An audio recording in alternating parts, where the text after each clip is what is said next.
கொலுசு வாசகர்கள் அனைவருக்கும் வணக்கம். இன்று நான் வாசிக்கப் போகும் சிறுகதையின் தலைப்பு மண்சோறு. இதை எழுதியவர் கு. விக்னேஷ் அவர்கள். வாசிப்பது கல்பனா முரளி. என்னங்க, இன்னைக்கு உங்க தலைவர் படம் ரிலீஸ் ஆச்சே, போகலையா என்று கேட்டாள் மனைவி கௌரி. வீட்டு வெளியில் பைக் ஹாரன் சத்தம் கேட்டது. இதோ பாரு, வந்துட்டாங்களே ஃப்ரெண்ட்ஸுங்கெல்லாம், கிளம்பிட்டேன் என்று குஜாலா கிளம்பினான் ராகவன். என்ன நண்பர்களே, இன்னைக்கு நம்ம தலைவர் படம் ரிலீஸு, அதனால கோவிலுக்கு போயிட்டு ஒரு அர்ச்சனை பண்ணிட்டு வந்துருவோம் என்று கிளம்பினார்கள்.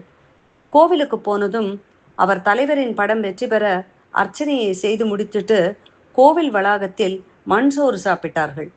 இதை போட்டோ எடுத்து வாட்ஸ்அப் ஸ்டேட்டஸில் பதிவிட்டனர்.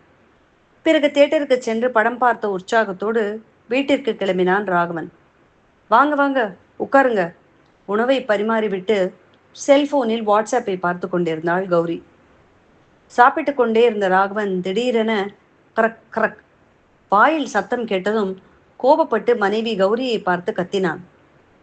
என்னடி கௌரி, பார்த்து சமைக்க மாட்டியா? சாதத்தில் கல்லும் மண்ணும் போட்டு வச்சிருக்க, காட்டமாக பேசினான். செல்போனோடு அமைதியாக வந்த கௌரி வாட்ஸ்அப் ஸ்டேட்டஸை ராகவனிடம் காண்பித்து, என்ன இது என்று கேட்டாள். உன் தலைவனுக்காக மண்சோறு சாப்பிடுவ, இங்கே வீட்டில் சாப்பாட்டில் சின்ன கல் இருந்தால் திட்டுவியா என்று கடிந்தாள். கப்சிப் என வாயை மூடிக்கொண்டான் ராகவன். இந்த வீடியோ பற்றிய கருத்துக்களை கமெண்ட் பண்ணுங்க. சேனலை மறக்காம சப்ஸ்கிரைப் பண்ணுங்க.